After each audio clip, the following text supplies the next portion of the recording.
My name is Logan Carter, 28, project coordinator in Denver. I'm a morning runner, pour-over coffee snob, and the kind of husband who keeps a shared calendar color-coded so our life doesn't fall apart. Brianna Hale, 27, is my wife. Yoga at sunrise, almond milk lattes at brunch, playlist titled High Vibes Only. We've been married just over a year, together for 3. Most nights we'd end up on the couch, me elbow deep in spreadsheets for the next day, Brianna leaning against my shoulder with a rom-com playing in the background, asking if I thought we'd ever try that little ceviche place on South Pearl. We were not glamorous, but we were us. I planned our first wedding anniversary like it mattered. Dinner at the Juniper Room, where I took her on our first real date. Aisle-side seats to a band she used to blast while getting ready, and the kind of handwritten card that only makes sense after years of inside jokes. I even Venmo'd her best friend to keep the evening free. Thursday afternoon at work, 2 o'clock on the dot. My phone vibrated. Brianna, hey, about tomorrow. I've been thinking, and I really need to cancel our plans. Me, cancel our anniversary? Brianna, don't make it a thing. I just need someone who matches my energy right now. You're sweet, but we're on different wavelengths. I stared at the text, heard the fluorescent lights hum, and felt something I couldn't name slide across my chest like a shadow. I swallowed, typed, I understand. Then I set my phone face down and finished the status deck like a robot. 20 minutes later, a Discord ping from Grant, Brianna's older brother. We aren't close, but we share the occasional co-op game. Grant, yo, you at work? Need to show you something. Me, can't hop on voice. Send it. 6 photos filled the screen, all from last weekend, when Brianna said she was at a cousin's bachelorette in Steamboat. Location tags, Vail. Not a bridal party in sight. Just Brianna and a tall guy with a ski patrol tan. Dinner in an expensive spot. Walking a boardwalk, his arm loose and casual around her waist. A selfie at a tasting room. The last photo, sliding a keycard into a hotel door together. Grant, my buddy, posted them to his story. Didn't know you two were open like that. If not, I'm sorry, man. I downloaded every image, dropped them into a private cloud folder, and sat there with my hands clasped so tight my knuckles clicked. When my phone buzzed again, Brianna asking if I was mad about canceling, I typed, not at all. Enjoy your evening. At 5:11 p.m., Tessa Monroe, my friend at work, the one who notices when you've used the wrong operator in a formula because your eyebrows twitch, appeared at my desk with 2 paper cups. You okay? You look like a guy who forgot which day his rent is due. I showed her the photos. She didn't gasp. She went very, very still. That's your wife, she said, as if naming the weather out loud would make a change. Then she set her jaw. Tomorrow's Friday. You are not sitting alone in that apartment. We're going out, games, greasy food, and the kind of neon that makes everyone look better. My treat. Not a date, I said softly. Not a date, she agreed. A rescue. Friday morning, Brianna texted, maybe we could do something low-key tonight instead. I wrote back, I already made other plans. Have a good weekend. The call came instantly. I let it ring. 3 more texts stacked, brittle and breathless. What plans? / are you being petty? / we need to talk now. I muted her thread, closed my laptop at 5, and met Tessa under a buzzing sign in Lodo that blinked between bowl and OWL, which felt like a metaphor I wasn't ready for.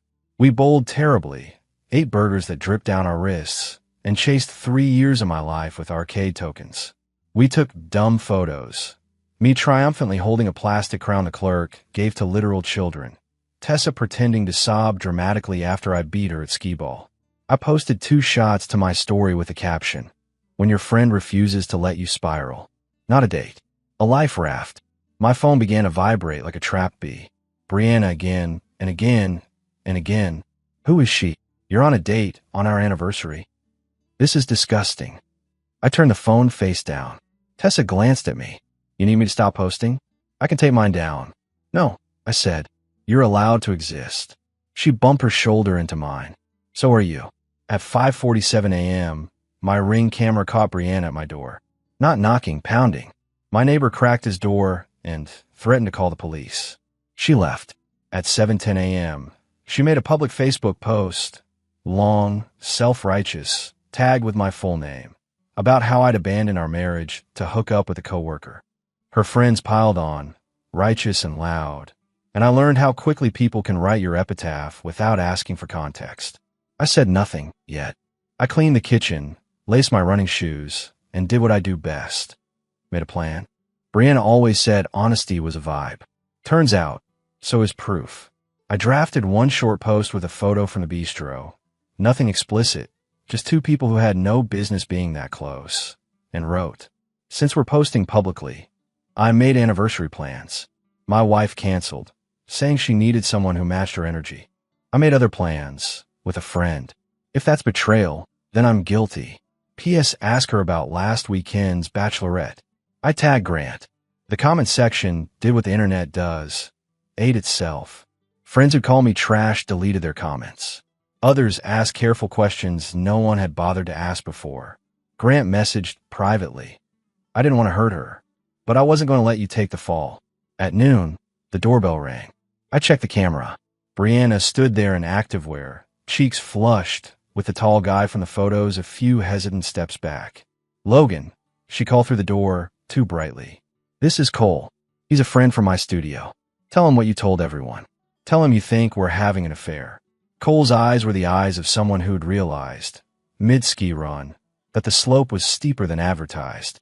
"Bree, maybe we should." "No," she snapped, then softened. "Baby, he needs to apologize." I recorded from behind the chain. 20 minutes of theater. Twice Cole tried to leave. Twice Brianna pulled him back, steel in her manicured fingers. Finally, Cole said, quietly, "You told me you were single," and walked away. Brianna pivoted on her heel. "You think you're clever," she hissed, voice low. "Posting that. Humiliating me." "Truth isn't humiliation," I said. "It's daylight." She laughed, mean and small. "We'll see." I knew the next move before she made it. She messaged my mom about my anger issues, my sister about my controlling behavior, my elderly grandmother about being afraid. My family called me, confused and hurt on my behalf, and I talked them through the week in plain sentences. My mother, God bless the Midwestern spine, said, "Honey, there's not a violent bone in your body unless someone puts olives on your pizza without asking." We blocked her numbers across the family tree. Then came the text from Cole. Receipts, literally. Venmo transactions for a Vail hotel. Screenshots of messages where Brianna called him babe. A restaurant reservation for 2 weeks from now. One thread I wish I hadn't read. "Cole, so when are you going to tell him?" "Brianna, ick. He's comfortable. Maybe after the holidays. One more good Christmas, LOL." I felt something go cold and clean inside me. I didn't want to hurt her. I wanted to be done. But being done required something final, careful, and undeniable. That night, over a corner booth pizza with Tessa, I laid out the plan. Rule 1, Tessa said, counting on her fingers. No yelling. No name calling. No deleted posts. Rule 2, freeze the joint cards, change the streaming passwords, and email your HR to flag her as a non-authorized visitor. Rule 3, we invite the truth into a room it can't escape. Her parents, I said. Her brother. Cole. Me. No surprises, just proof. Call it what it is, Tessa said, eyes bright with a protective fury that didn't feel like a crush so much as a best friend's vow. A truth dinner. I spent Sunday assembling a packet like I was prepping for a high-stakes meeting. Timeline. Photos. Printed screenshots. Explicit details redacted because I am not a monster. I booked a private room at Lantern and Finch, where her parents like the lighting because it makes everyone look 5 years younger. I sent 4 carefully worded texts. To Brianna, dinner with your parents Tuesday, 7 p.m. I'll be there. You should be too. To her parents, Mark and Linda, I have information about the marriage I need to share in person. I promise to be respectful. To Grant, for your own peace, you may want to be there. To Cole, you deserve clarity. If you like it, come. Then I slept for the first time in days. The host led us to a room with heavy doors and a table that looked like it belonged in a courtroom. Mark and Linda arrived first. Linda with the tremble of a woman trying to smooth a wrinkle out of a life she curated like a magazine spread. Grant hugged me quick, awkward and sincere. Cole showed late, hat in hands, as if entering a church. Brianna swept in last, smile lacquered on. What are we doing? She asked, taking the end seat like a CEO who thinks she can out-talk a spreadsheet. We're going to look at the same facts at the same time, I said. And then I'm going to ask for something simple. Honesty. I slid a folder to each person. Brianna didn't open hers. You're being dramatic. Open the folder. Honey, Linda whispered, not unkind. Brianna flipped the cover. The photos from Vale stared back, softer on paper than on a screen. Cole cleared his throat. You told me you were separated, he said. You said you were just finalizing paperwork. Brianna's cheeks went high pink. Logan and I were complicated. Complicated isn't the same as single, I said. Complicated doesn't need a key card. Mark Hale, who'd never liked me much because I parallel park with hesitation, went still in that way fathers do when the room tilts. Brianna, he asked, voice as old as it ever sounded. It wasn't like that, she said. It was just connection, energy. I turned to the next page. Messages scrubbed of anything tawdry, dates circled, places highlighted. You told him after the holidays, I said, and laid down the screenshot. Linda covered her mouth. Okay. Brianna said too loudly, the mask slipping. So I messed up. Are we done? Are you happy humiliating me? I'm not here to humiliate you, I said. I'm here to end the lying. To stop the posts, the messages, the thing where you stand on my doorstep at dawn and tell the camera, it's all a misunderstanding. She laughed without humor. You posted first. I posted one photo and one short paragraph of facts. You posted a novel about me being a cheater. I said, soft, even. You contacted my grandmother. Brianna's eyes flashed. Fine. Then she sat back and chose spite over grace. You want honesty? I was bored. You plan everything. You run 5 miles and color code lunches. You make Tuesday chili like an event. I needed someone who didn't make me feel like a task you'd scheduled. And your answer to that, I asked, was to collect men like coupons. Cole winced. Even Mark flinched. Linda reached for water with shaking hands. I love you, Brianna said suddenly, eyes filling as if the words could slap a Band-Aid on a severed line. I panicked. No, I said. You practiced. For months. The server entered with bread and left with silence. I slid one last paper to the middle of the table. My prepared separation agreement. Simple, clean, fair. No alimony. No claim on the down payment the Hale family loaned us that I had painstakingly repaid with a ledger that now had a zero balance, because my pride is old-fashioned. I'd already frozen the joint card and moved my direct deposit. There was nothing to fight for but dignity. And I added, voice steady, there will be a post tonight from both of us, together, saying we've separated and asking for privacy. No more lies. No more smear campaigns. Brianna, you will message my family to retract what you said. You will stop showing up at my job and my door. If you do not, I will pursue a protective order, because peace is not negotiable. And your revenge, she spit, like the word tasted rotten. My revenge, I said, looking at the people gathered, her parents, her brother, the man who thought he knew her, and the man who did, is that I'm done. That's it.